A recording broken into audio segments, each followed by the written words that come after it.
सर्वांचे महती लाईव्ह मध्ये स्वागत करत आहे. त्यासोबतच महती फाउंडेशन निर्मित महती तुझी माझी आणि महती लाईव्हच्या लाईव्ह मुलाखतीच्या कार्यक्रमामध्ये आपल्या आजचे प्रमुख पाहुणे दंगलकार कवी नितीन चंदनशिवे. दादा, मी तुमचं आपल्या कार्यक्रमामध्ये मनापासून स्वागत करतेय. धन्यवाद धन्यवाद. खूप छान वाटतंय दादा आज तुम्हाला बऱ्याच दिवसानंतर लाईव्ह कार्यक्रमामध्ये भेटायला. धन्यवाद दीदी. तर दादा, आपण आपल्या कार्यक्रमाला सुरुवात करूयात. प्रेक्षकांसोबत मलाही दादा जाणून घ्यायला आवडेल की नितीन चंदनशिवे ते दंगलकार नितीन चंदनशिवे हा प्रवास नक्की कधी सुरू झाला? पुण्याला 10वी नापास झाल्यानंतर पुण्याला गेल्यानंतर पुण्याला खरं तर कामानिमित्त गेलो होतो. तिथंच मित्रांच्या ओळखीनं वॉचमॅन काम करत असताना ऍडमिशन घेतली. 12वी झाली तशीच आणि FY ला आल्यानंतर ह्या कवितेकडे वळालो. तिथून थोडी थोडी सुरुवात कवितेला झाली. तोपर्यंत माझ्यात कविता आहे किंवा मी कवी आहे असं काही लिहायचो डायरीत, म्हणजे पण दादा कधी खऱ्या असं बाहेर. अर्थाने तुमचा प्रवास हा पुण्यात सुरू झालेला आहे. हो हो, पुणे.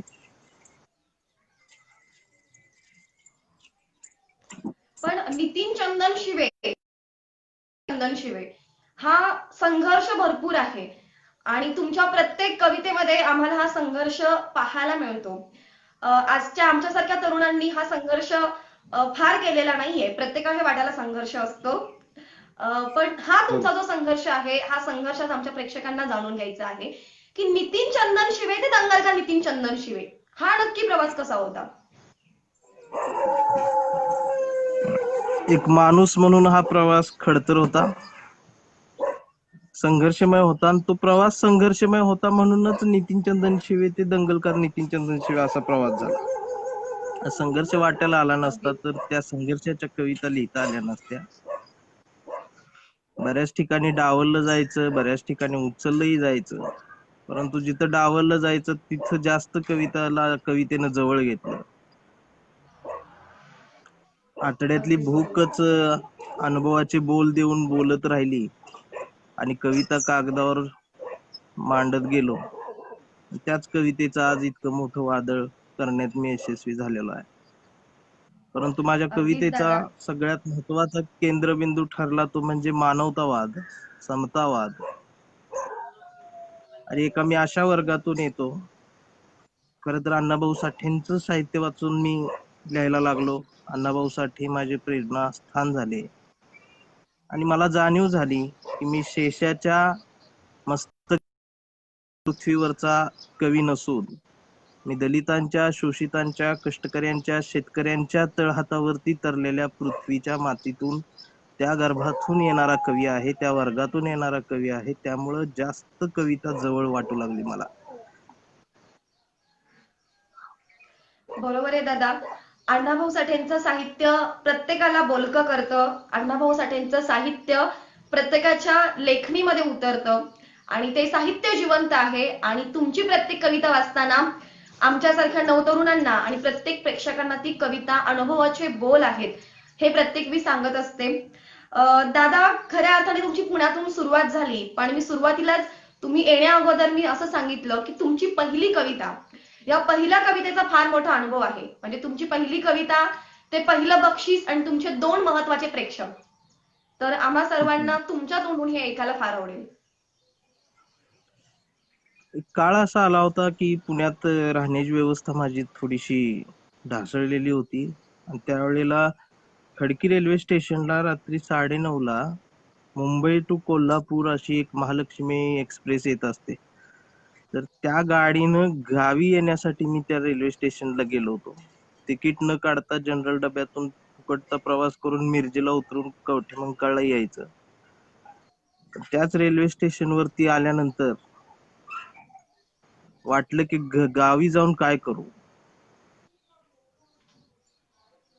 गावी नाही जायचं, इथंच थांबायचं. आणि तिथंच थांबलो. त्याच रात्री मला तिथे एक ताशा वाजवणारा बच्चन, काढलेली त्याची वय असेल त्याचं 45 ते 47 या दरम्यानचा, आणि एक मंगल नावाची तिथंच वेश्या व्यवसाय करणारी महिला, ही 2 व्यक्ती तिथं भेटल्या. त्यांना माझी जरा कथा सांगितली, व्यथा सांगितली आणि ते म्हटले की इथं बरीच लोक राहतात, इथं राहू शकतोस. आणि त्यांच्या बरोबर तिथून प्रवास सुरू झाला. ते एक अनामिक नातं तयार झालं. ते जीवन त्यांचं बघत राहिलो आणि जास्त वेगळ्या पद्धतीनं मला लिहावंसं वाटायला लागलं, बोलावंसं वाटायला लागलं. तेव्हा पेपरला एक जाहिरात होती की काव्य वाचन स्पर्धा पुण्याच्या एका सरस्वती विद्या मंदिरला आहे. माझं कॉलेजला एक ऍडमिशन होतं, आंतर महाविद्यालयीन स्पर्धा होती. मी त्या मंगलला सांगितलं की अशी अशी स्पर्धा आहे, काय करायचं? तर ती म्हणाली की तू भाग घे, प्रॅक्टिस करायचं. ती तमाशात काम करत असल्यामुळे तुला प्रॅक्टिस वगैरे माहित होती. आणि मग मी भारत माझा देश आहे नावाची कविता त्या ठिकाणी लिहिली. जी पहिली कविता त्या ठिकाणी लिहिली. त्याच्या अगोदर लिहिलेल्या होत्या कविता, परंतु भारत माझा देश आहे ही मंचावर सादर करण्यासाठी मी ती कविता त्या पद्धतीने लिहिली, त्या वातावरणानुसार.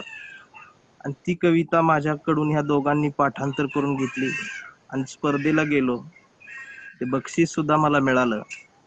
ते पहिल्या नंबरची ट्रॉफी घेऊन ज्या वेळेला आलो, त्यावेळेला ती बच्चननं ट्रॉफी चालत्या रेल्वेच्या एका डब्यात टाकली. त्यावेळेला खूप रागावलो होतो. ते मी लिहिलेलं आहे. बच्चनला मी म्हटलं की ती ट्रॉफी का टाकलीस? तर त्यानं मला सांगितलं की इतका मोठा हो की ती ट्रॉफी तुला कुणीतरी आणून देईल. त्याच्यानंतरचा हा नक्कीच. प्रवास होत राहिला. नंतर मंगल गेली. आता बच्चन सापडला नाही. तो जिवंत आहे की मला माहित नाही. कदाचित त्याच्या हातात अँड्रॉइड फोन असेल किंवा फेसबुक जर तो कधी आला तर त्याला मी दिसलो तर भेट होण्याची शक्यता नाकारता येत नाही. परंतु तो हो. अडाणी माणूस आहे. त्याला फेसबुक वगैरे तो कधी येणार नाही. पण कुठल्या तरी परभणीच्या भागातला तो होता एवढं मला नक्की माहिती आहे. त्यानंतर ही माणसं म्हणजे ह्या 2 माणसांनी खऱ्या अर्थानं त्या काळात दिली, प्रचंड प्रेरणा दिली. आणि त्यावेळेला कवितेच्या ओळी म्हणून अशा येतात की पाखरांच्या चोची मधला घास व्हावी कविता, पहिला आणि शेवटचा श्वास व्हावी कविता, कोसळावेत क्या बात थेंब आहे, भुईत क्या बात आहे. मातीचा वास व्हावी कविता, उगवावा पिंपळ एक प्रवास व्हावी कविता, याच वा. पिंपळाच्या सावलीला मानवतेचे गीत गाणारी बुद्ध व्हावी कविता, मी करावे पाखरांच्या हवाली तिला, मग शुद्ध व्हावी कविता.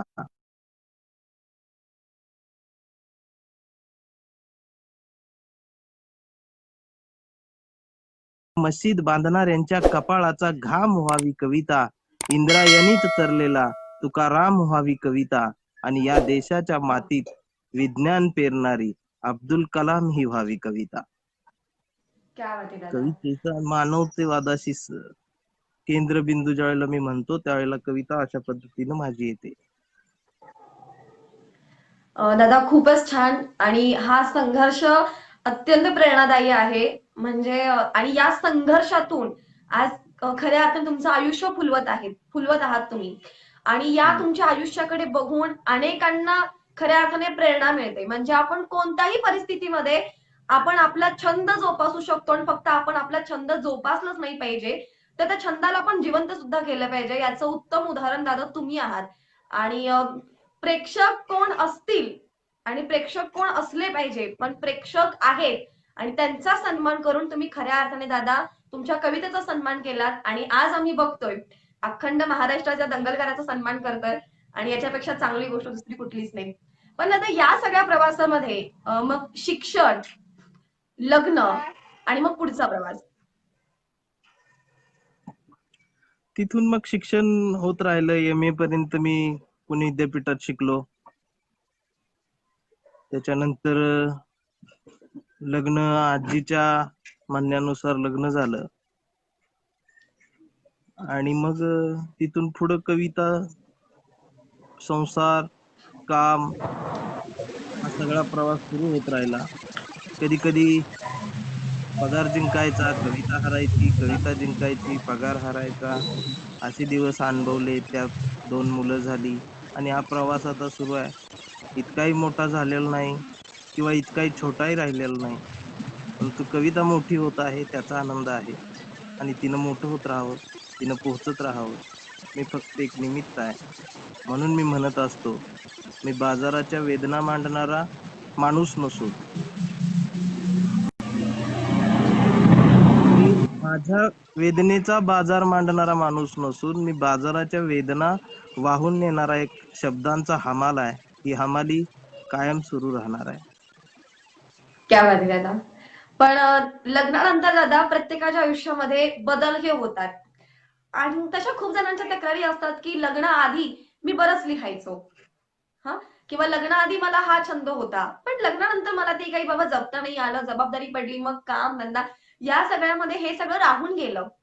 पण लग्नानंतर सुद्धा तुम्ही तुमची कविता जिवंत ठेवलात आणि याच्यामध्ये तुमच्या सोबतीचा हात असणं फार महत्वाचं आहे. आणि नक्की मग हा सगळा जो काही सावळा गोंधळ आहे की लग्नानंतरच्या पडलेल्या प्रत्येक जबाबदारी आणि तुमच्या मनातली खगद ही कवितेमधून उतरत असते, तर ती मग कागदावरची कविता आणि तुम्हाला सोबत देणारी तुमची सहपत्नी, हा प्रवास. आता याबद्दल मी एक तरुणांना सांगू इच्छितो. त्यांचा एक छंद असतो लहानपणापासूनचा आणि ते एक व्यसन झालं पाहिजे त्यांचा छंद, म्हणजे ते मग कविता रक्तातच आहे आमच्या असं आता म्हणतात पोरं आणि पुन्हा 4-5 वर्षानं त्यांची कविता थांबते. तर मला एक साधं उदाहरण द्यायचं आहे की एखाद्याला तंबाखू खाण्याची फार सवय असते, त्याला व्यसन असतं, पण तू लग्न झाल्यानंतर ते व्यसन त्याचं सुटतं का? किंवा दिवसभरात त्याला तंबाखू खाण्यासाठी वेळ काढावा लागतो, वेळ काढून तो खातो का? किंवा त्याचा जो छंद आहे त्यासाठी तो करतो का? तर नाही. तिथं आपोआप वेळ निघतो, आपोआप सगळं घडतं. तसं कविता हे माझं व्यसन आहे आणि तिथं काही वेळ काढावा लागत नाही, ती आयुष्यभर राहणारच. कारण जे रक्तात आहे असं ज्यावेळेला आपण म्हणतो त्यावेळेला ते कधी संपत नसतं. लग्न झालं काय न झालं काय त्याचा फारसा फरक पडत नाही. आणि त्याच्यानंतर पत्नीने सुद्धा नक्कीच. फार मोलाची साथ दिलेली आहे, ती देतीये.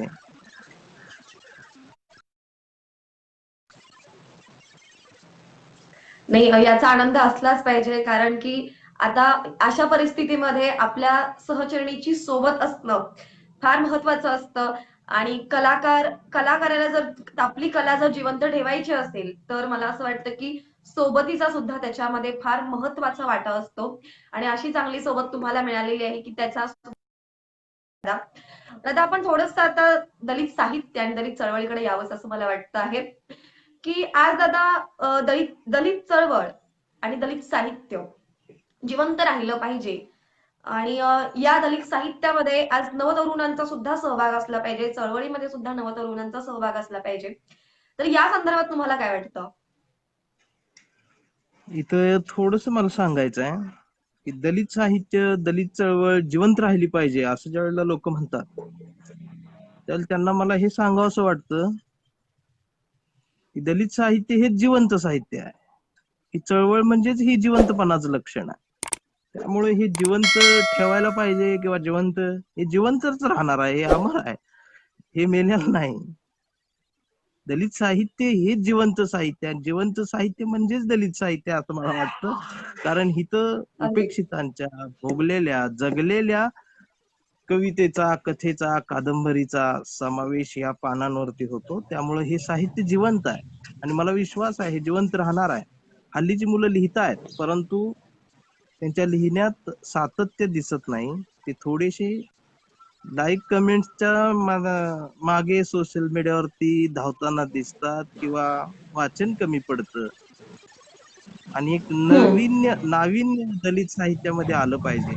नवीनपणा दलित साहित्यामध्ये नवीनपणा जाणवत नाहीये सध्या. कारण 20 वर्षापूर्वीच दलितांचं जीवन, बहुजनांचं जीवन आणि आजचं बहुजनांचं जीवन यात फरक पडलेला आहे. 4G नेटवर्क असेल नक्कीच. किंवा अँड्रॉइड फोन असतील तर सगळ्यांच्या हातात आलेले आहेत. दुःख वेगळी झाली तरी दुःखाचा हुंदका तोच आहे. त्या हुंदक्याला नव्या पद्धतीने मांडण्याचं काम आजच्या मुलांनी करावं आणि मुलं करतायत, त्याचा मला आनंद आहे. अगदीच. दादा, मला प्रश्न तुम्हाला विचारायचा आहे की तुमची कांबळे नावाची कविता प्रचंड व्हायरल झाली. प्रचंड म्हणजे मला चांगलं आठवतंय, जेव्हा माझ्याकडे पहिल्यांदा अँड्रॉइड फोन आला, तर तेव्हा मला सुद्धा एका ग्रुपवरून ती कविता मिळालेली होती आणि ही गोष्ट आहे एक काही वर्षांपूर्वीची. तर कांबळे नावाची कविता दादा आता आमच्या सर्व प्रेक्षकांना लाईव्ह ऐकायला मिळणारच आहे. पण या नक्की नक्की. कवितेतला तुमचा जो संदेश आहे, तो विद्रोह आहे. तर याबद्दल तुम्ही काय सांगाल? हा कांबळे, आमचा कांबळे म्हणजे तसं बघायला गेलं तर माझ्या आईचं माहेरचं आडनाव कांबळे, माझ्या मामाचं आडनाव कांबळे आणि आईचे वडील जे होते ते रेडिओ स्टार होते. एक तारी भजन म्हणायचे प्रबोधनाचं. वामन दादांबरोबर ते असायचे. वामन दादा त्या काळात ते पुण्याला असताना बोपुडीला घरी यायचे आणि ते माझ्या मामा आहे तो कांबळे, म्हणजे मामाने ते माझ्या अनुभवलेला आहे सगळं. त्यानंतर माझ्या वाट्याला ते अनुभव आलेले आहेत. पुरोगामित्वाकडे जाताना, भारतीय म्हणून तो जगताना, किंवा मानवतावादी कांबळे. पण हा कांबळे म्हणजे तो केवळ एक मामा नसला तरी प्रत्येक जातीत हा कांबळे मला नंतर सापडत गेला. केवळ हा दलितांमध्येच असं आहे असं नाही. जिथं जिथं विज्ञानवादी माणूस जन्माला येतो, जिथं जिथं त्याला विज्ञानाचा हट्ट धरू लागतो, तिथं तिथं त्याला हे सगळं अनुभवावं लागतं. कर्मकांड वगैरे थोतांड यावरती त्याचा विश्वास बसत नाही. पण तो ज्या वेळेला सांगू पाहतो की आपण एका नव्या भारताचा हट्ट धरूया, आपण नव्या वाटचालीकडे जाऊया, त्यावेळेला त्याची होणारी होरपळ, त्याचं होणारं जे दुःख आहे ते या पद्धतीत थोडस विनोदी पद्धतीनं मांडण्याचा प्रयत्न केलाय. परंतु एवढं निश्चित आहे की आता कांबळे जिवंत आहे म्हणून या उजेडाच्या वाटा तयार होत राहणार आहेत, एवढं मात्र निश्चित आहे. कविता ऐकवतोय नक्कीच आमचा आहे. कांबळे. आमचा कांबळे लय हुशार, कधीच नाही रडला, नुसताच कणला करून. कांबळे वर्गात गेला, मास्तरनं फळ्यावर सरस्वती काढली. कांबळे वर्गात गेला, मास्तरनं फळ्यावर सरस्वती काढली, पण कांबळेनं पाठीवर सावित्री काढली. आणि मग मास्तरनं कांबळेला असा तुडवला, असा तुडवला, असा तुडवला. पण कांबळे बी लय हुशार, कधीच नाही रडला, नुसताच कणला करून. कांबळे वयात आला, कांबळे विशीत आला, कांबळे मिशीत आला आणि कांबळे प्रेमात पडला. तिनं विचारली कांबळेची जात. कांबळे म्हणाला, वेडे मी माणूस, माणूस माझी जात, प्रेमात कसली आली जात. मग तिनं पण कांबळेला असा तुडवला, असा तुडवला, असा तुडवला. पण कांबळे बी लय हुशार, कधीच नाही रडला, नुसताच कणला करून. कांबळेचं लग्न ठरलं. मित्र म्हणाले मुहूर्त पाहू, कांबळे म्हणला पटत नाही. घरचे म्हणाले जागरण गोंधळ, कांबळे म्हणला चालत नाही. नातेवाईक म्हणाले सत्यनारायण, कांबळे म्हणला पटतच नाही. मग क्या बात घरच्यांनीच आहे. कांबळेला असा तुडवला, असा तुडवला, असा तुडवला. पण कांबळे कधीच नाही रडला, तो नुसताच कणला करून. कांबळे आंबेडकरी चळवळीत आला आणि चळवळीचा सगळा इस्पूट बघितला, गटतट बघितले. कांबळेला वाईट वाटलं. कांबळे सगळ्यांना म्हणाला, सगळ्यांनी एकत्रित या, एकत्रित या, एकत्रित या. बाबासाहेब समजून घ्या, एकीचं बळ समजून घ्या. पण आपल्याच लोकांनी आपल्याच कांबळेला असा तुडवला, असा तुडवला, असा तुडवला. पण कांबळे बी लय हुशार, कधीच नाही रडला, नुसताच कणला टळला. करून. अशी वेळ येते हल्लीच्या पिढीची, त्यामुळे त्यात मांडण्याचा प्रयत्न केला की परवा कांबळेच्या मुलानं कांबळेला विचारलं, पप्पा संविधान काय भानगड, बाबासाहेब कोण होते. आता मात्र कांबळे चिडला आणि त्यानं चिरंजीव कांबळेला असा तुडवला, असा तुडवला, असा तुडवला. पण चिरंजीव कांबळे बी लय हुशार, कधीच नाही रडला, नुसताच कणला टळला. करून. देशात भ्रष्टाचार झाले, देशात बलात्कार झाले, देशात अत्याचार झाले, जातीय दंगली झाल्या, दाभोळकरांची हत्या झाली, पानसरेंच्या गोळ्या घालून मारून टाकलं. त्या वेळेला कांबळे त्या विरोधात ओरडत राहिला, कणत राहिला, लढत राहिला. पण कांबळे रडला नाही, कांबळे हारला नाही. आणि अशा कांबळेचं शेवटी काय होतं, आता कांबळे वेडा झालाय, वेड्यांच्या दवाखान्यात असतो. कांबळे विज्ञानवादी, कांबळे मानवतावादी, कांबळे फुले शाहू आंबेडकर छत्रपती शिवाजी महाराजांच्या विचारांची बोलणी करू पाहतो. मानवतावादी विचार पेरू पाहतो, परंतु कांबळे वेड्यासारखा या गोष्टी बडबडत असतो. परंतु मांडीवर संविधान असतं आणि हातात तिरंगा असतो आणि अशा कांबळेला डॉक्टर सुद्धा आशे तुडवतात, आशे तुडवतात, आशे तुडवतात, पण कांबळे कधीच नाही रडत. तो नुसताच कणतोय करून करून. आणि हा कांबळे जिवंत आहे तोपर्यंत ही चळवळ जिवंत आहे. हा कांबळे जिवंत आहे तोपर्यंत हा देश जिवंत आहे. हा कांबळे जिवंत आहे तोपर्यंत या देशाला विज्ञानवादी भारताची स्वप्न पडायला हरकत नाही, ती पूर्ण होणार आहेत. हा कांबळे जिवंत ठेवण्याचं काम या पिढीनं केलं पाहिजे. हा कांबळे अजून कसा पेटवता येईल, हा कांबळे अजून कसा विकसित करता येईल, हे आजच्या पिढीनं जोपासलं पाहिजे, याकडे लक्ष दिलं पाहिजे. अगदीच. त्यासाठी लिहिलेली आणि सादर केलेली ही कांबळे कविता होती. नक्कीच दादा, पहिल्यांदा तुमच्या कवितेला मी महती फाउंडेशन कडून आणि महती लाईव्ह कडून एक सलाम करते. हा कांबळे जिवंत राहिलाच पाहिजे आणि जो जो ही कविता ऐकत असेल अर्थात त्याच्यामध्ये एक नवीन कांबळे सुद्धा जन्माला येईल. पण आज हा कांबळे जिवंत ठेवण्याचं काम सुद्धा नवतरुणांचं आणि आपल्यासारख्या साहित्यकारांचं आहे आणि त्या अनुषंगाने दादा तुमचा प्रवास चालू आहे. दादा, आपण बघत आहोत की भारतीय संस्कृती ही खऱ्या अर्थाने पुरुष प्रधान संस्कृती आहे. गेली बरोबर. अनेक वर्ष आणि कित्येक वर्ष या सृष्टीमध्ये या संस्कृतीने पुरुष प्रधान संस्कृतीचा स्वीकार केला. आता आपण खऱ्या अर्थाने महिलांना काही अधिकार दिले, आपण महिलांसाठी काही नियम चालू केले आणि एवढं सगळं दादा असताना सुद्धा आज स्त्री अत्याचार हा होताना तुम्हा आम्हाला बघायला मिळतो.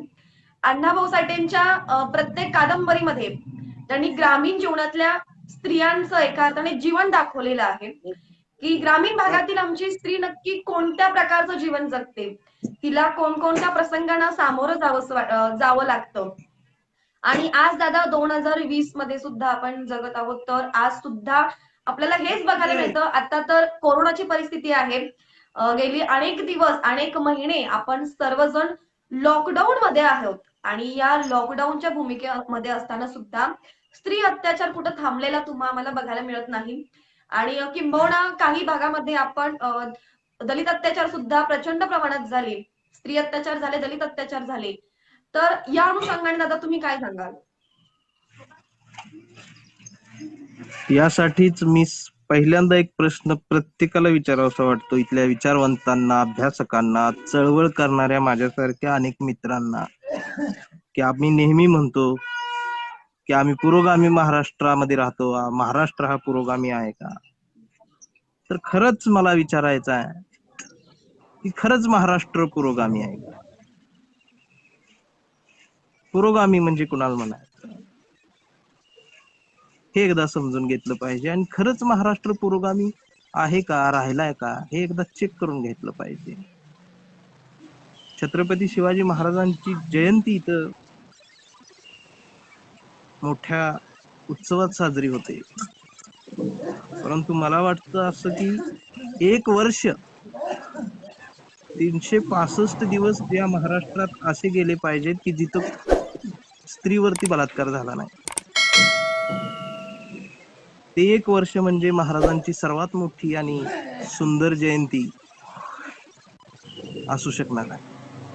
छत्रपती शिवाजी बरोबर. महाराजांच्या विचारांचा वारसदार म्हणून इथला प्रत्येक जण जगत असताना रस्त्यानं चाललेली एकटी मुलगी ही संधी नसून ती आपली जबाबदारी आहे, एवढं ज्या वेळेला लक्षात येईल त्यावेळेला महाराष्ट्र पुरोगामी झालेला आहे. हल्लीच्या नक्कीच. व्याख्येनुसार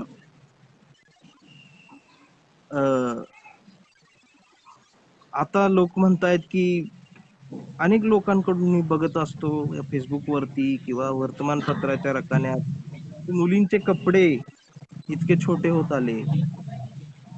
तर मला त्या लोकांना सुद्धा विचारायचं आहे,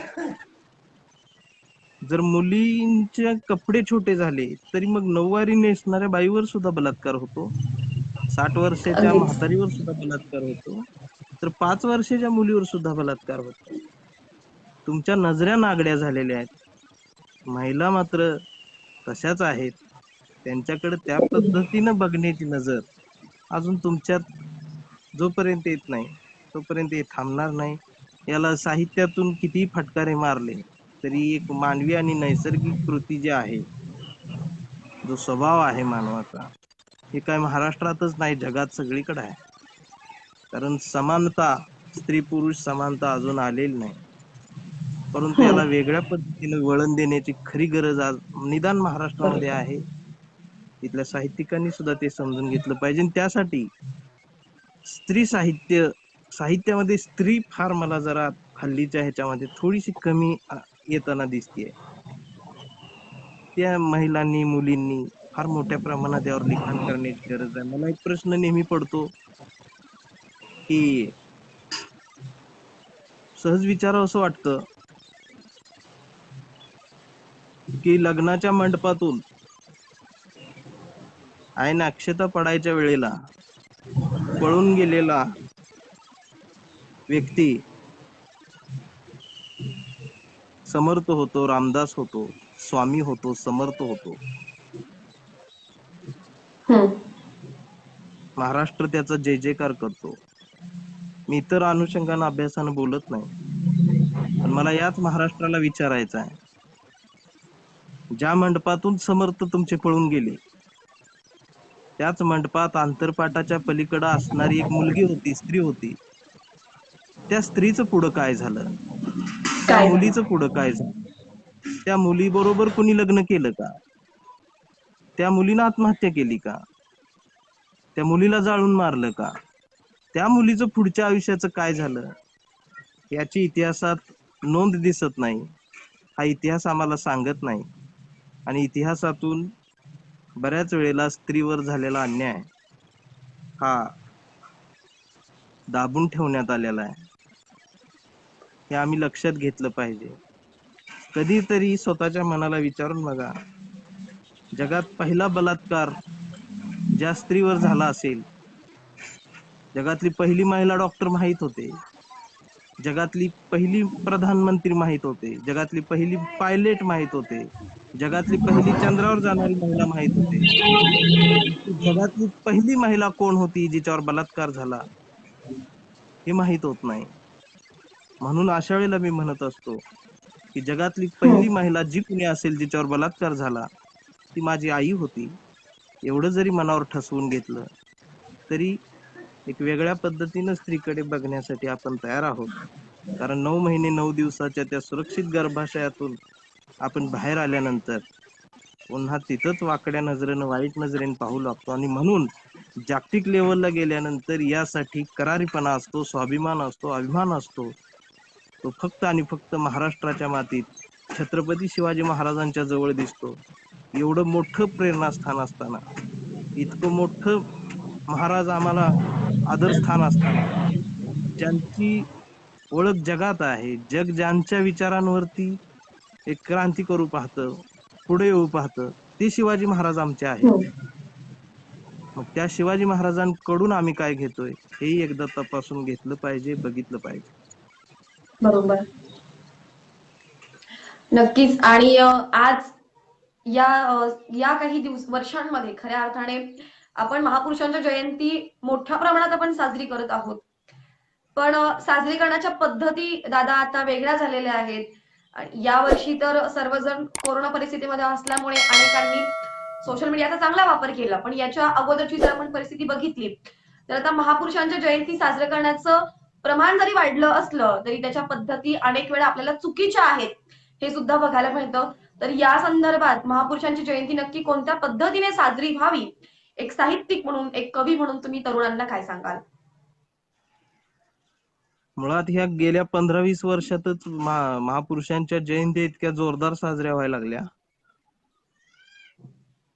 पण त्या विचारांच्या जयंत्या होत नाहीयेत. त्याला राजकीय पदर आहे, त्याच्यात स्वार्थ दिसून येतोय, त्यामुळे त्याच्यात डिजिटल पण आलाय. शिवाजी महाराजांच्या जयंतीला नाचणं, डॉल्बी लावून आरडाओरडा करणं, फटाके फोडणं हे सुरू झालंय. बाबासाहेबांच्या जयंतीचं सुद्धा तेच आहे, अण्णाभाऊंच्या तेच आहे. नवीन नवीन महापुरुषांना आता अनेक नवीन नवीनच जयंत्या साजरी सुरू करण्याचं सुरू झालंय. त्याला जाती बरोबर. धर्माचं राजकारण महत्वाचं आहे, परंतु हल्लीच्या मुलांनी जयंती ही विचारांची साजरी केली पाहिजे. शिवाजी महाराजांची जयंती म्हणजे दररोजचा दिवस जगणं, त्या पद्धतीने जगणं, किमान तसा प्रयत्न करणं, हा त्यांच्या जयंती आपण त्यांची जयंती खऱ्या अर्थाने करतोय असं मला वाटतं. आणखीन एक मला या ठिकाणी आवर्जून सांगावं असं वाटतं की पुतळ्याजवळ गर्दी करण्यापेक्षा महापुरुषांच्या विचारांच्या पुस्तकाजवळ गर्दी झाली पाहिजे. ती क्या बात खऱ्या आहे. अर्थानं आज काळाची गरज आहे. खऱ्या अर्थानं काळाची गरज आहे. अगदीच महापुरुषांच्या पुस्तकांजवळ गर्दी झाली पाहिजे. खऱ्या अर्थानं आपण आज महापुरुषांना वाचलं पाहिजे आणि त्यांना आपण जाणून घेतलं पाहिजे. ज्यामुळे आपल्या प्रत्येकाच्या मनामध्ये ऊर्जा निर्माण होऊ शकते. फार दादा महत्वाचा संदेश तुम्ही दिलेला आहात. आपण कमेंट्सही वाचूयात. संघरत्न निवडंगेजी म्हणत आहेत की दादांच्या काही कविता घ्या मॅम. अर्थात सर, तर दादा आमच्या प्रेक्षकांसाठी तुम्ही आता कोणती कविता ऐकवाल? कुठली कविता हवी? दादा तुमची प्रत्येक कविता ही माणसाला स्वतःकडे बघण्याचा एक दृष्टिकोन देते आणि तुमची प्रत्येक कविता प्रेरणादायी आहे. तर तुम्ही कोणतीही दादा कविता घेऊ शकता. एक कविता घेतोय.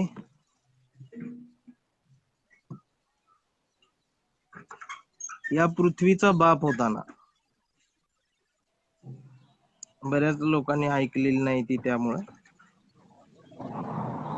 अरे यावं त्या चार्ली चॅप्लिननं माझ्याकडं. अरे यावं त्या चार्ली चॅप्लिननं माझ्याकडं. धरावा त्याच्या हसऱ्या दुःखाचा कागद माझ्या समोर आणि सांगावं मला, लिहिना माझ्या मुक्या जगण्याची एखादी बोलकी कविता. आणि लिहिना माझ्या मुक्या जगण्याची एखादी बोलकी कविता. मी उचलावं पेन, तेवढ्यात हिटलरने तिथं यावं आणि म्हणावं मला, नितीन घे ना माझं रक्त आणि रक्ताची साई करून लिहिना कविता जर्मनीच्या साम्राज्यवादावर आणि मी कोंडून मारलेल्या श्वासांवर. कदाचित तुझी कविता वाचून त्याला मला माफ करतील मित्रा. तू माणसांवर प्रेम करणारा कवी आहेस मित्रा. तेवढ्यात समुद्रातून मीठ घेऊन लादेननं तिथं यावं आणि मी हसत हसत त्या मिठाची ही साखर बनवून द्यावी त्याला. आणि लादेनही म्हणावं मला, दे ना तुझा थोडासा तुकाराम. काश्मीरच्या बर्फात पेरावा म्हणतो, आणावी म्हणतो हिरवी वारी पंढरीला. आणि मी द्यावा त्याचाच त्याला पैगंबर आणि सांगावं, क्या बात आहे. लादेन पैगंबर पेरला की तुकारामच उगवत असतो म्हणून. तेवढ्यात यावं तिथं बराकने.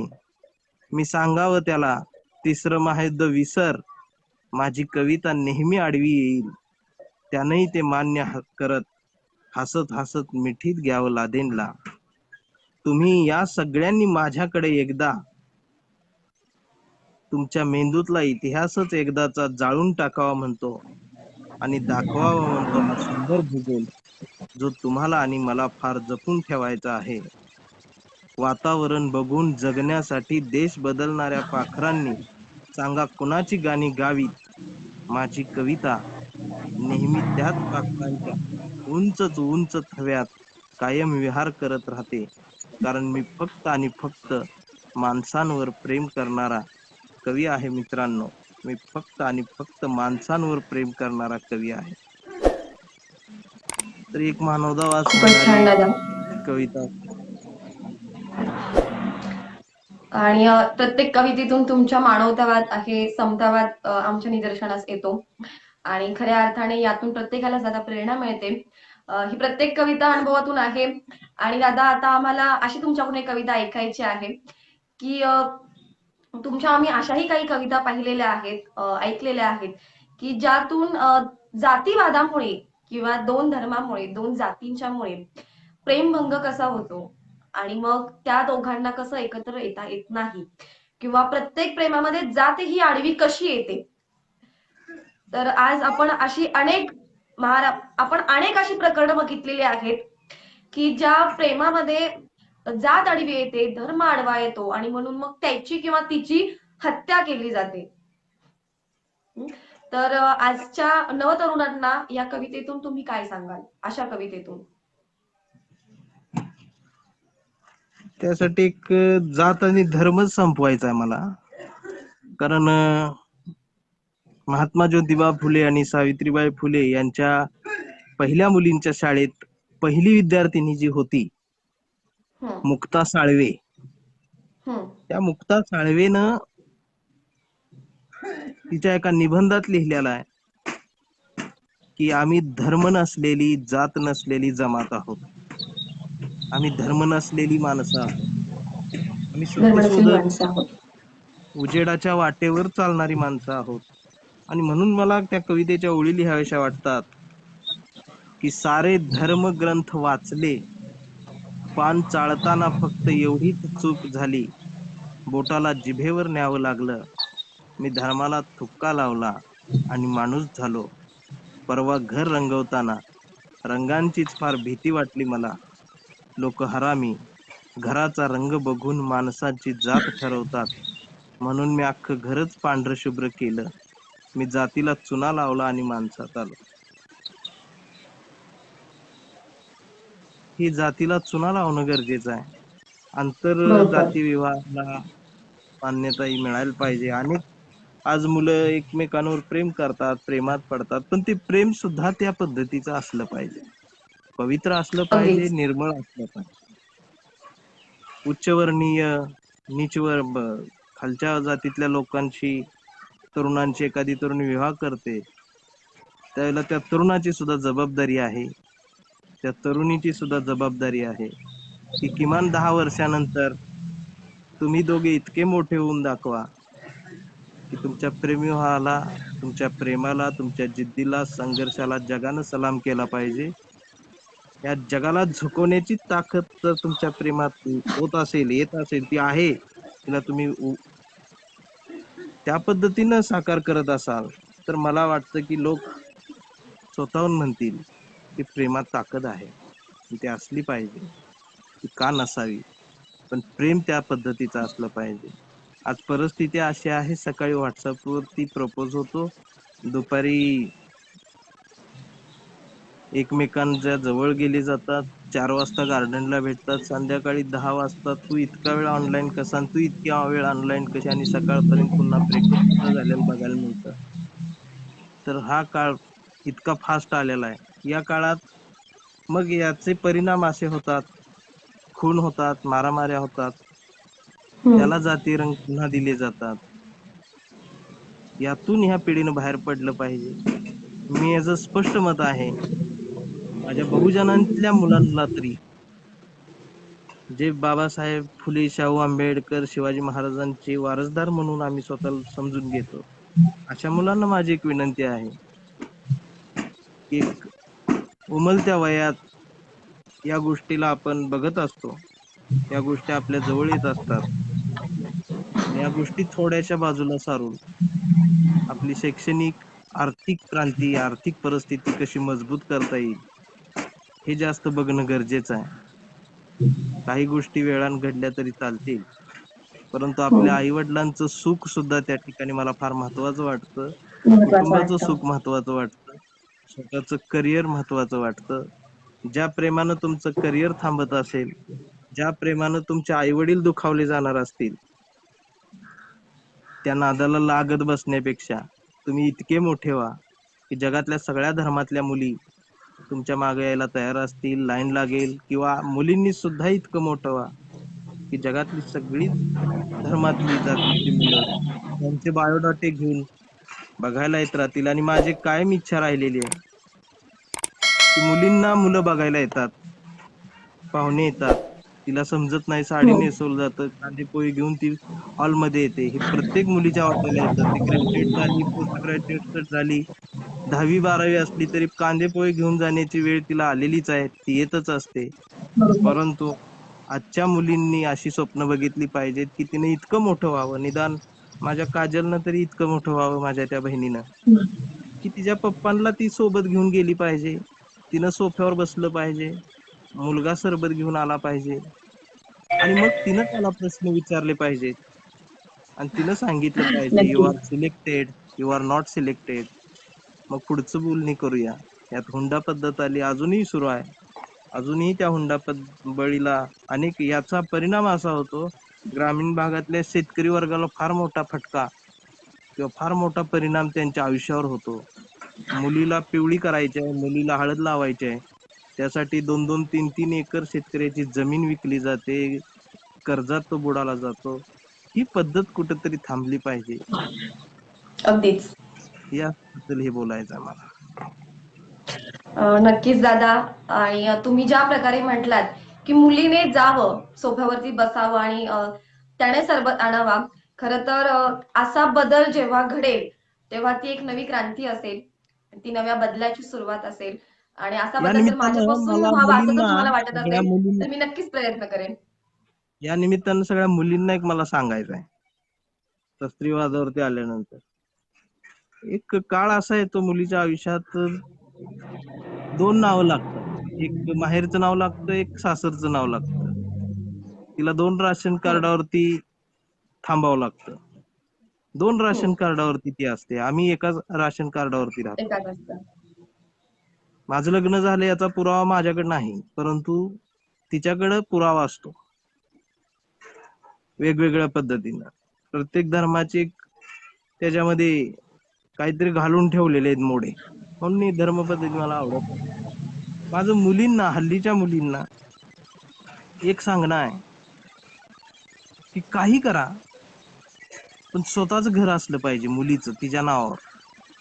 कुठेही घेऊन ठेवावं तिनं स्वतःच्या नावावर. त्याची चावी पर्स मध्ये ठेवावी आणि त्या चावीवर तिनं खूप प्रेम करत राहावं. कारण मी अनुभवलेला आहे, माझ्या स्वतःच्या सख्या 4 बहिणी आहेत. सासरी गेल्यानंतर थोडीशी जरी किरकिर झाली, कुरबुर झाली, तिचं कळत नसतं तिचं वय, तिला सांगितलं जातं की तुझं आणि आमचं काही पटणार नाही, तू तुझ्या माहेरी जा. ती तिथून बॅग भरून माहेरी येते. माहेरी 4 दिवस समजून घेतात, लाड होतो, पण 5व्या दिवशी सगळ्या जणी तिची पुन्हा समजूत काढायला येतात. तिला सांगितलं जातं की हे घर तुझं नाही, तू दिलीस तेव्हा त्या घरची झालीस, आता आमच्यासाठी पाहुणी आहेस. मग तिचं घर नेमकं कुठलं आहे? तिचं घर माहेरी आहे, तिचं घर सासरी आहे, ती आहे कुठली? आणि म्हणून मला माझ्या या मुलींना, आत्ताच्या बहिणींना सांगावं असं वाटतं की तुमचं अगदीच. स्वतःच घर एकटीला नाही जमलं तर 4 मैत्रिणींनी मिळून घ्या, त्याच्या 4 चाव्या ठेवा. कधीतरी भविष्यात तुम्हाला गरज पडली, इकडनं जर म्हणले तू आमची नाहीस जा, तिकडनं म्हणले तू आमची नाहीस जा, तर सरळ ती चावी घेऊन आपल्या रूमवर यायचं, दार उघडायचं आणि आपल्या हक्काच्या घरात थांबायचं. त्यासाठी मी म्हणतोय थांबायचं. फार गरजेचं आहे. अगदीच दादा. हे फार महत्वाचं आहे. आज मुली खऱ्या अर्थाने सक्षम अशा पद्धतीनेच झाल्या पाहिजेत. आणि ज्या ज्या मुली आज तुम्हाला ऐकत आहेत, मला असं वाटतंय की त्या नक्की या गोष्टी मनावरती घेतील, वाटचाल चालू असेल. कारण की आपल्याला कोणी येऊन आयुष्यामध्ये उभं करत नाही, त्यासाठी आपल्याला खडतर वाटाया चालाव्या लागतात, तो प्रवास करावा लागतो. दादा, अनेक जणांची इच्छा आहे, फरमाईश आहे की पांडुरंगासोबत जे तुम्ही भांडत आहात, ती कविता तुमची प्रचंड व्हायरल झालेली आहे. आणि नक्की ते भांडण तर समजून घ्यायचंच आहे, पण आता ती प्रेक्षकांना आमच्या कविता सुद्धा ऐकायची आहे. पांडुरंगा, आज असं वाटतंय बघ, तुझ्या पायाखालची वीट वडावी खरकन आणि घालावी तुझ्याच टाळक्यात, करावं रक्त बंबाळ तुला, पण त्या रुक्मिणीकडे पाहून हात उचलत नाही माझा. पण त्या रुक्मिणीकडे पाहून हात उचलत नाही माझा. कालच बापान आत्महत्या केली रे. बाबळीच्या फांदीला लटकलेल्या बापाच्या वितभर बाहेर आलेल्या जिभेवर शेवटचं फक्त आणि फक्त तुझंच नाव होतं पांडुरंगा. शेवटचं फक्त आणि फक्त तुझंच नाव होतं. हसत हसत त्या गद्दार बाबळींनी त्याच्या मरणाचा सोहळा पाहिला. आता पांढऱ्या कपाळाची माय आणि पोट आत गेलेली गाय उघड्या डोळ्यांना पाहवत नाही माझ्या. अकांत आणि एकांत काय असतो रे पांड्या, हे कसं सांगू आईला. तू फक्त एकदा गाभारा सोड आणि पुन्हा ये बाहेर बाजारात, पुन्हा जा गाभाऱ्यात. आणि विचार रुक्मिणीला, एकांतात कसं वाटलं तुला, मग कळेल तिचा अकांत आणि एकांत. उद्यापासून अंगणात रोज एक कावळा येईल, काव काव दंगा करील. आई भाकरीचा तुकडा टाकेल आणि बापाची शपथ विठ्ठला, कावळा फक्त पंढरीच्याच दिशेला झेपावेल. गळ्यातली माळ काढतो विठ्ठला, पुन्हा पुन्हा बाप आठवायला नको. पुन्हा एकदा हातात नांगर धरून नशीब आजमवावं म्हणतो. तू फक्त एकदा आभाळ फाड पांडुरंगा, तू फक्त एकदा आभाळ फाड. आणि मग बघ, पावसाच्या थेंबा थेंबांमधून माझा बापच मातीत सांडेल. आणि मग बघ, पावसाच्या थेंबा थेंबांमधून माझा बापच मातीत सांडेल. मग बघ काळ्या, तुला काळ्या मातीत उभारलेला हिरवा पांडुरंग दाखवतो. माझ्या वावरातल्या पंढरीत पाखरं वारकरी होऊन येतील तेव्हा, जमलंच तर तूही ये विठ्ठला, त्या रुक्माईला घेऊन जोडीनं. तुझ्यासाठी बांधावर एक वीट ठेवीन विठ्ठला. अरे हेच तर स्वप्न माझा बाप भर उन्हात बघून मेला. अरे हेच तर स्वप्न माझा बाप भर उन्हात बघून मेला. धन्यवाद. काय माहिती दादा. आणि खऱ्या अर्थाने आज प्रेक्षकांची आमच्या इच्छा पूर्ण झालेली आहे. मगापासून आपण कमेंट्स पाहिल्या नव्हत्या, पण अनेकांनी इच्छा व्यक्त केली होती की आम्हाला पांडुरंगासोबतचं भांडण ही कविता ऐकायची आहे. दादा, लॉकडाऊन आहे आणि लॉकडाऊन मध्ये अनेक तरुणांच्या मध्ये किंवा प्रत्येक व्यक्तीमध्ये खऱ्या एक नैराश्य निर्माण झालं आणि या नैराश्यातून अनेकांनी आत्महत्या सुद्धा केल्या. आयुष्यातील संघर्ष प्रचंड असतो, पण त्या संघर्षाच्या वाटेवरती जाण्याआधीच नैराश्यातून आज अनेक आत्महत्या होत आहेत. तर या अनुषंगाने तुम्ही तुमच्या कवितेच्या शब्दातून आमच्या प्रेक्षकांना काय संदेश द्याल? फक्त एवढंच सांगेल, जगणं फार सुंदर आहे. त्या सुंदर जगण्याकडे सुंदरतेनं जगा. जितक्या वाट्याला संघर्षाचे काटे येतात, ज्याच्या वाट्याला संघर्षाचे काटे येतात, त्याच्याच वाटा भविष्यात फुलांनी सजलेल्या असतात. ज्यांच्या वाट्याला फुले येतात परंतु त्यांच्या वाट्याला नैराश्य येतं. मध्ये एका अभिनेत्याने आत्महत्या केली. मला वाटतंय त्या अभिनेत्याला जगण्याचा अर्थच कळाला नसेल, म्हणून आता नंतर त्याच्या समोर प्रश्न असे निर्माण झाले की त्याला डावललं जात होतं, त्याला संधी मिळत नव्हती, त्याची त्याला निराशा आली. अशा मुलांना मला सांगावंसं वाटतं की कधी काळी मला त्या लोकांनी डावललं होतं, या दुःखात झुरत मरण्यापेक्षा कधी काळी मीच त्या लोकांना कोल्लं होतं. या गुरमीत, या अहंकारात, ह्या मर्जीत आणि ह्या मस्तीत जगता आलं पाहिजे. दुःखाला फाट्यावर मारता आलं पाहिजे. चुलीत घालायला खूप लाकडं नसतील, महत्वाचा संदेश. तवा थंड असेल तर काळीच कायम गरम असलं पाहिजे. हिमालया एवढं संकट ज्याच्या वाट्याला येतं तो खरा भाग्यवान ठरतो. त्यातून पुढे जाण्याला मजा आहे. ज्याच्या आयुष्यात निराशाच येत नाही, ज्याच्या आयुष्यात सतत सुख आहे, त्या आयुष्याला चव नाही. ज्यांच्या आयुष्यात दुःख आहे ते खऱ्या पद्धतीने सुंदर आयुष्य आहे असं मला वाटतं. माझ्या वाट्याला खूप संघर्ष येत राहतोय आणि ह्या संघर्षमय जीवनातच जगण्याचा खऱ्या अर्थानं आनंद मिळतो. एखाद्या संकटावर मात केल्यानंतर पुढच्या संकटाची वाट कधी कधी बघावीशी वाटते. पाहतच असतो. मरण्यापेक्षा लढत जगण्याला अर्थ आहे. मला एक सांगायचं आहे की हल्ली आत्महत्यांचं प्रमाण जास्त वाढलेलं आहे. जितका आपण सुखांकडे जायला लागलो त्या पद्धतीने आत्महत्या व्हायला लागली. छत्रपती शिवाजी महाराजांच्या काळात आत्महत्या होत नव्हती. का होत नव्हती? तिथं दुःख नव्हतं का? तिथं तर गुलामगिरीत अडकलेली लोक होते, पण तिथं संघर्ष होता, जगण्याला एक ध्येय होतं. आताच्या पिढीला जगण्याचं ध्येय नेमकं काय ठेवायचं हे कळत नाही. अनेक मुलांना मी आजपर्यंत विचारत असतो, जे 11वीला आहेत, 12वीला आहेत, पुढं काय? तर पुढं काय अजून ठरलेलं नाही. मग कधी ठरणार आहे? कायम एक गोष्ट लक्षात ठेवली पाहिजे की हल्लीच्या पिढीला निदान तुमच्या वयाला तरी 40व्या वर्षी तुम्ही रिटायरमेंटला असले पाहिजे. आम्ही 38व्या वर्षापर्यंत आरक्षण घेऊन शिकतोय. निराशा नाही येणार तर काय येणार? आई वडिलांची काळजी. आज मुलं शहरात शिकायला जात आहेत, 20-20 वर्ष शिकतायत, गावाकडून मनी ऑर्डर जाते, निराशा येणार. तुम्ही काहीतरी वेगळ्या पद्धतीने केलं पाहिजे. 16, 17, 18 वय पूर्ण झाल्यानंतर आपले 10 रुपये वडिलांच्या हातात कशा पद्धतीने आपल्याला देता येतील हे आज मुलांनी बघितलं पाहिजे.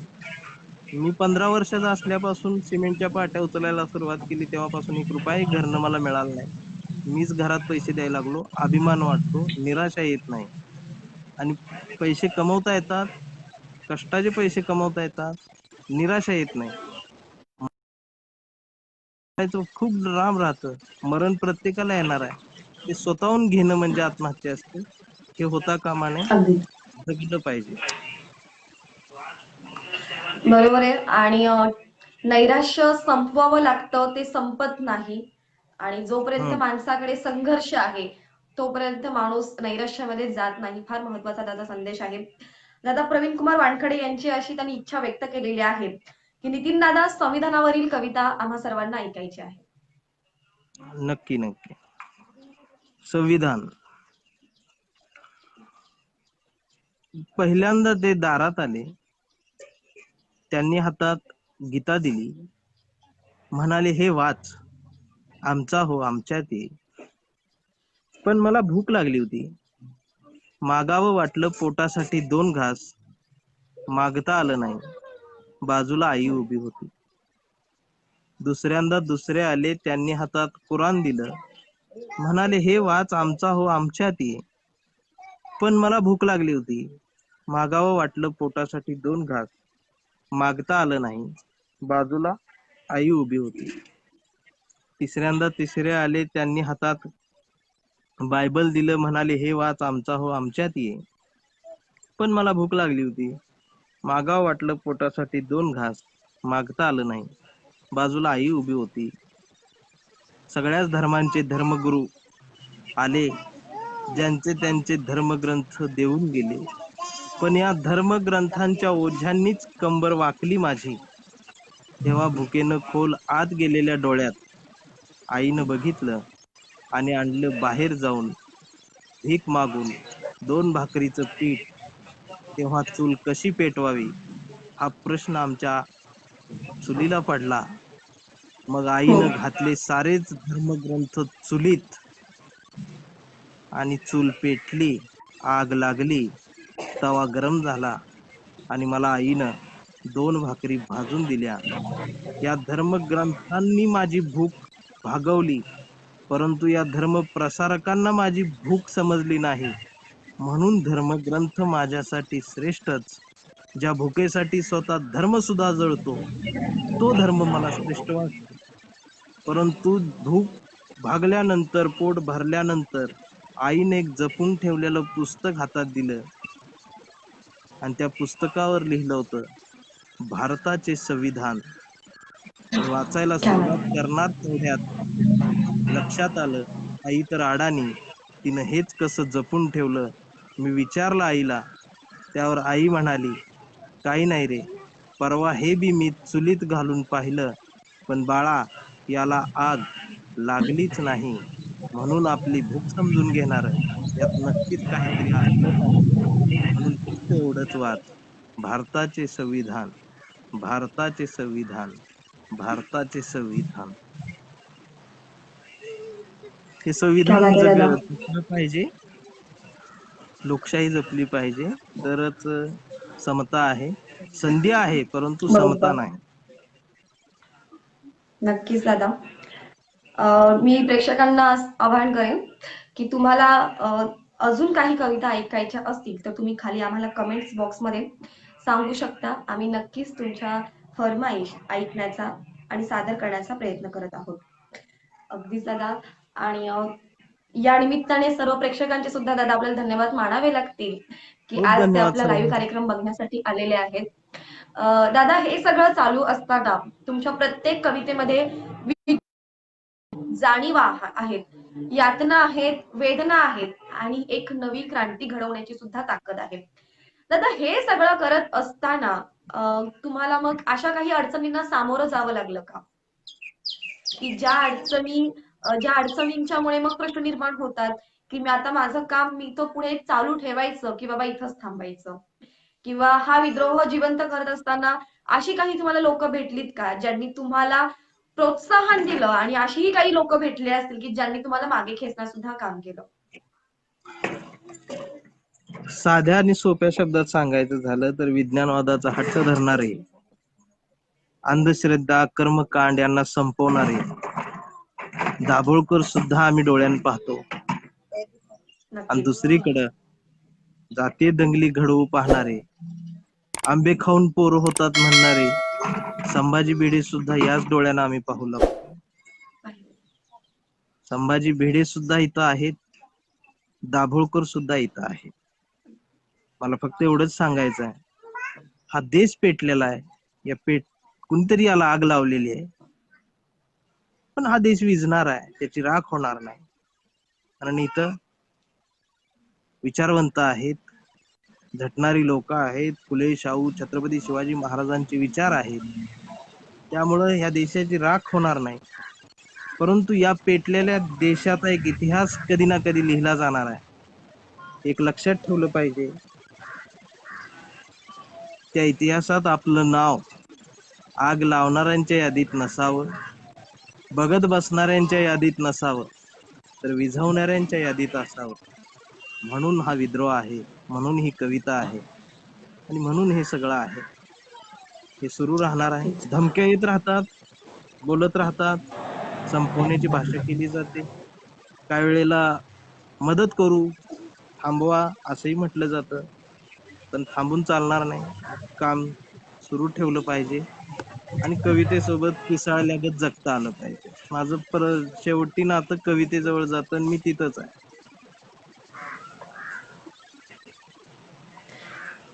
नक्कीच दादा. आपल्याकडे मंथून ज्ञानेश्वर म्हणत आहेत की लॉकडाऊन मध्ये चालत गेलेल्या कामगारांच्या वरती दादा तुम्ही व्यक्त व्हावं असे त्यांनी इच्छा व्यक्त केलेली आहे.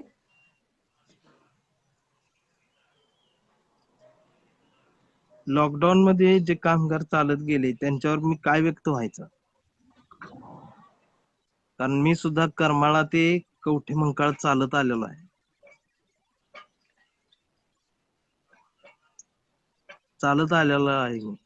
माझं कुटुंब इकडं होतं, मी तिकडं अडकून होतो. मी सुद्धा चालत आलेलो आहे. पायाला फोड आले होते. 3 दिवस चालत होतो, पाऊस होता. ती एक वेदना आहे, जगण्यासाठीची धडपड आहे, भीती आहे, भूक आहे, घराची ओढ आहे.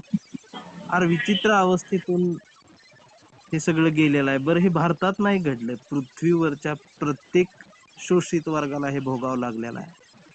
जो घरापासून दूर आहे, या पृथ्वीवर जगणाऱ्या प्रत्येकाला ते भोगावं लागलेलं आहे.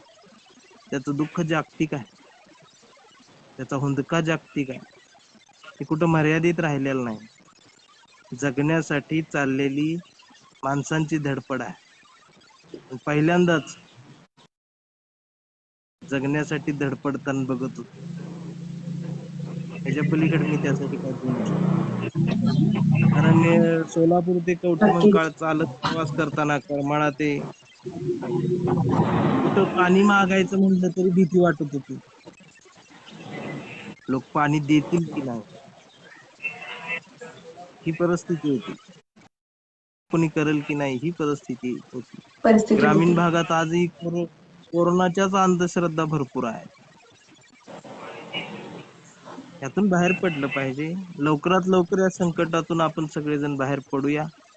पण मला कधी कधी वाटतं, खरंच हे संकट आहे का, असाही प्रश्न आता निर्माण व्हायला लागलेला आहे. अगदीच. नेमका हा कोरोना काय आहे तेही समजना झालंय. देश इतक्या मागे चाललाय, जग इतक्या मागे चाललंय, हेही कोणीतरी समजून घेतलं पाहिजे. ज्यांना वाटत असेल यातून बिझनेस आहे तर त्यांनी तो जरूर करावा, पण इतकंही सर्वसामान्य लोकांचा हाल करू नये अशी माझी त्यांना अगदीच दादा. विनंती आहे. जर हा असेल तर त्यावरती औषध शोधा, काहीतरी करा आणि यातून या संकटातून मुक्त करा. या संकटातून मुक्त करण्यासाठी माणसालाच काहीतरी करावं लागणार आहे. सगळ्या देवांनी तर मंदिरं सुद्धा बंद करून ठेवली, देव सुद्धा तिथे येणार नाही, हे लक्षात घेतलं पाहिजे. आणि म्हणून कधी कधी वाटतं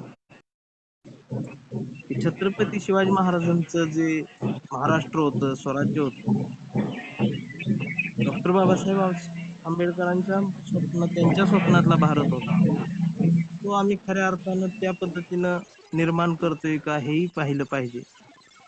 त्या पद्धतीने पुढे केलं पाहिजे. खूप चांगला प्रश्न होता हा, चालत गेलेल्या लोकांची व्यथा वगैरे, पण मी सुद्धा त्यातलाच एक आहे.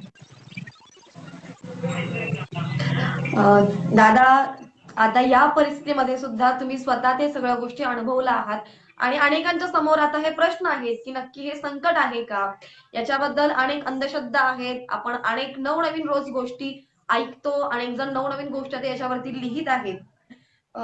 तर आणि आपण प्रयत्न करणार आहोत प्रत्येक कमेंटला रिप्लाय देण्याचा आणि त्यांच्या कमेंट्स ऐकण्याचा. पण आता दादा, आपण कार्यक्रमाच्या अगदी शेवटच्या टप्प्यामध्ये आलेलो आहोत. खरं तर मी सुरुवातीलाच म्हटले होते की एका लहान मुलापासून, जे मूल नुकतंच बोलायला शिकतं, अशा त्या बोबड्या बोलापासून ते अगदी वृद्धापर्यंत हा प्रत्येक जण कवी असतो. काहींच्या बरोबर. कविता यातनेतून येतात, वेदनेतून येतात, अनुभवातून येतात आणि कल्पनेतून येतात. पण दादा, कविता जगली पाहिजे, जिवंत राहिली पाहिजे आणि खरंच कविता जगवते का, याच्यावरती आपण तुमचं मत जाणून घेणार आहोत आणि तुमच्या आवडीची एक कविता आपण ऐकणार आहोत आणि मग आपण या कार्यक्रमाची सांगता करणार आहोत. खरंच कविता जगवते का? मला वाटतं जी कविता तुम्ही जगलेली आहे, जी कविता तुम्ही अनुभवलेली आहे, जो वास्तववाद, जो तुमचा हुंदका आहे, जो आक्रोश आहे, ती कविता तुम्हाला जगवते. ती कविता तुम्हाला जगवते. जगण्यासाठी अन्न लागतं, पैसा लागतो, हे ठीक आहे, पण जगण्यासाठी मनाला कुठंतरी उभारी लागते, प्रेरणा लागते, ती कविता देते. आत्महत्येला दुसरा पर्याय कविता आहे असं मी म्हणतो. त्यावेळेला मी म्हणतो की कविता जगवते. कविता जगवते म्हणजे काय करते? कविता पैसे देते का? कवितेनं पैसे कवीला दिले पाहिजेत, परंतु तो कवी सुद्धा त्या कवितेशी तितका प्रामाणिक असला पाहिजे. त्याची कविता सुद्धा त्या उंचीची असली पाहिजे. त्याच्या कवितेतून 8-8 दिवस माणूस बाहेर आला नाही पाहिजे. तो दारू पिणं, जुगार खेळणं, इतर गोष्टी करणं हे विसरून गेला पाहिजे. 8 दिवस त्या कवितेच्या नशेतून ते पब्लिक बाहेर आलं नाही पाहिजे. त्या पद्धतीची ती कविता असली पाहिजे. मराठी कवींनी हे जपलं पाहिजे. नक्कीच दादा. आणि आमच्या प्रेक्षकांसाठी तुमच्या आवडीची आम्हाला तुमची कविता ऐकायची आहे. माझी एक कविता एक वेगळी नक्की ऐकवण्याचा प्रयत्न करतो मी. खग्रास सूर्यग्रहणाच्या काळात तिनं बियाणं मातीत टोचलं आणि तेव्हाच गिरवली गेली आईच्या गर्भात माझी कविता. खग्रास सूर्यग्रहणाच्या काळात तिनं बियाणं मातीत टोचलं, तेव्हाच गिरवली गेली आईच्या गर्भात कविता माझी. माझा जन्म झाला आणि कविते तेव्हापासून मी झालीस. काळ्या ढेकळातला काळा माणूस मी, फक्त दात आणि डोळे दिसले की काळ्या ढेकळातला काळा माणूस मी, फक्त दात आणि डोळे दिसले की पाखरं ओळखायची मला. माणसावर कितीही प्रेम कर कविते, शेवटी पाखरच ओळख दाखवतात. खळखळ वाहणाऱ्या वगळीचा पदर डोक्यावर घेतलास की किती सुंदर दिसतेस तू. अगं मोबाईलच्या रेंजमुळे चिमण्या मेल्या म्हणून तू चांदणे इसकटून मोकळी झालीस, पण कुणाला काहीच बोलली नाहीस. तेव्हाच भीती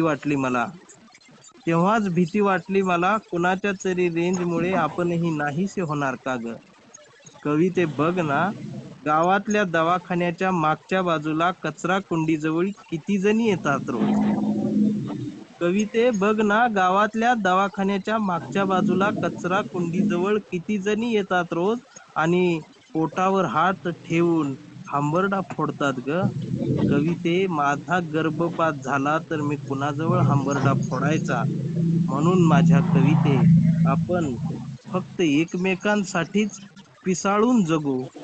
टाळ्या फार फसव्या असतात, हल्ली त्या फक्त जाती आणि धर्मासाठी वाचतात.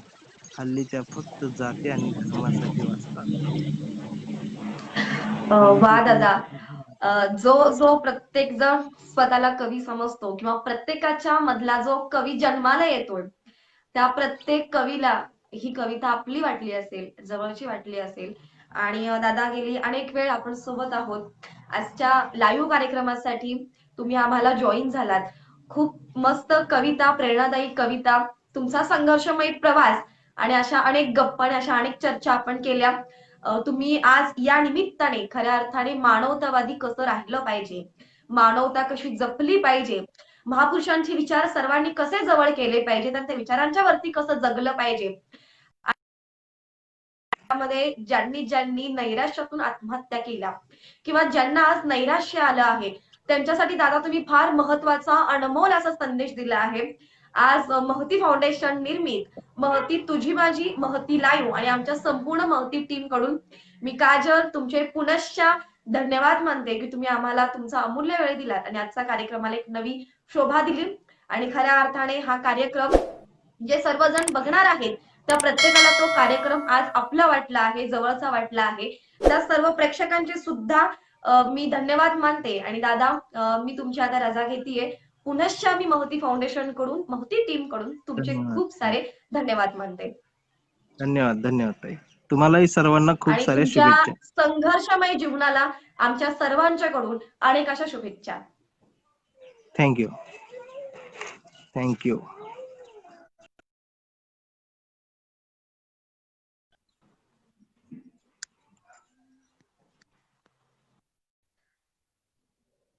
तर आतापर्यंत तुम्ही सर्वांनी हा लाईव्ह कार्यक्रम पाहिलात. सगळ्यात पहिल्यांदा तर मी तुम्हा सर्वांचे धन्यवाद मानते की तुम्ही या कार्यक्रमासाठी तुमची अमूल्य अशी उपस्थिती लावलात आणि आजच्या कार्यक्रमाला खऱ्या अर्थाने तुमच्यामुळे शोभा आलेली आहे. दंगलकार नितीन चंदनशिवे यांच्यासोबत आपण दिलखुलास चर्चा केली. मला आशा वाटते की हा कार्यक्रम नक्की तुम्हाला आवडला असेल. आपण त्यांना अनेक प्रश्न विचारले, अनेक गोष्टी जाणून घेण्याचा प्रयत्न केला. खऱ्या अर्थाने समतावादी जीवन कसं जगलं पाहिजे, मानवता कशी जन्माला आली पाहिजे, महापुरुषांचे विचार सर्वांनी कसे जोपासले पाहिजेत आणि या पुरुषप्रधान संस्कृतीमध्ये आज स्त्रीने कसं सक्षम झालं पाहिजे, अशा अनेक विषयांवरती आपण चर्चा केलेली आहे. मला आशा वाटते हा कार्यक्रम तुम्हालाही आवडला असेल. कार्यक्रम आवडला असेल तर खाली कमेंट बॉक्स मध्ये आम्हाला कमेंट्स करायला विसरू नका आणि शेअर करायलाही विसरू नका. आपण पुन्हा भेटणार आहोत एका नवीन मुलाखतीसोबत, नवीन पाहुण्यांसोबत, एक नवीन विचार घेऊन. तोपर्यंत इथेच थांबूयात. पुनश्च महती फाउंडेशन निर्मित महती तुझी माझी महती लाईव्ह कडून मी काजल तुम्हा सर्वांचे पुनश्च मनापासून धन्यवाद करते. इथेच थांबूयात. पुन्हा भेटू. तोवर थँक्यू.